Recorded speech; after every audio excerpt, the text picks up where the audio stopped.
Hello everyone, welcome back to the new episode of Kanawutsu Talks.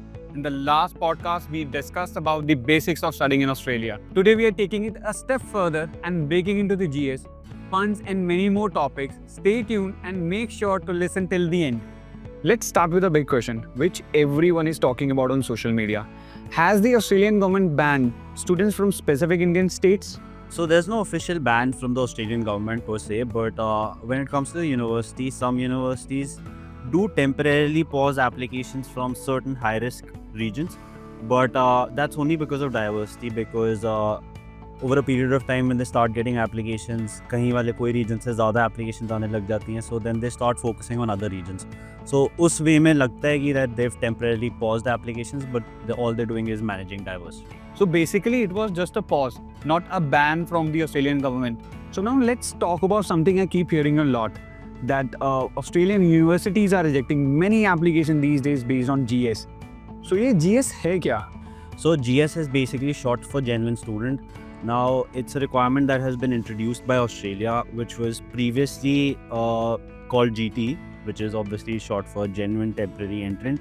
Now it's the same thing. What it does is that it evaluates whether a student coming to Australia is coming into the country primarily only for education and not to use it as a pathway for permanent residency or any sort of work without proper authorization.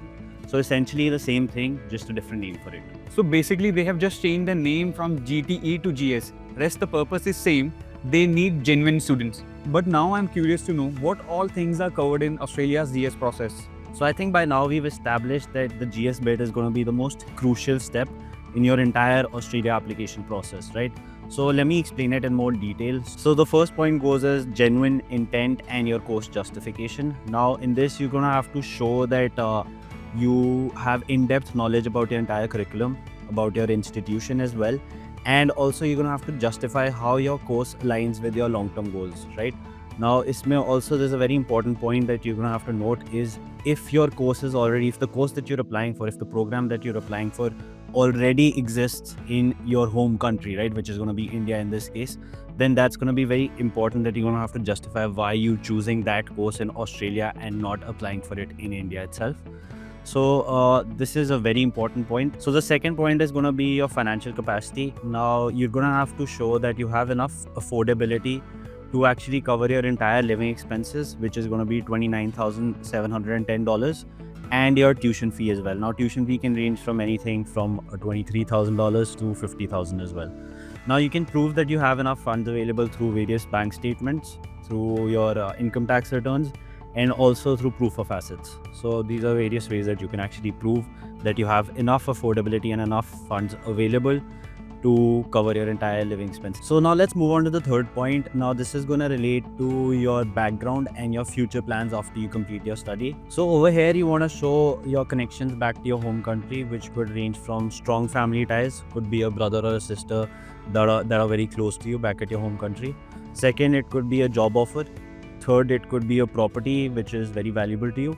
Also, there are various community ties that you can also prove. Now again, they want to know how this degree will actually help you when you return back to your home country. So the main goal should be education and not work or permanent residency. Now let's move on to the fourth point, which will be your immigration history. So over here, you have to show that you have been compliant with all your visa conditions in any country that you stayed in the past. And also in case of any visa refusal in the past, you must fully disclose it. Now, fifth point is going to be your supporting documentation. Now, this would include any documents such as academic records, could be your work experience if you have any. And the third is going to be your IELTS score as well. It seems like a long list. See, lambi list lag rahi hogi, but once you get to fully understand it, it's pretty easy and it's pretty streamlined.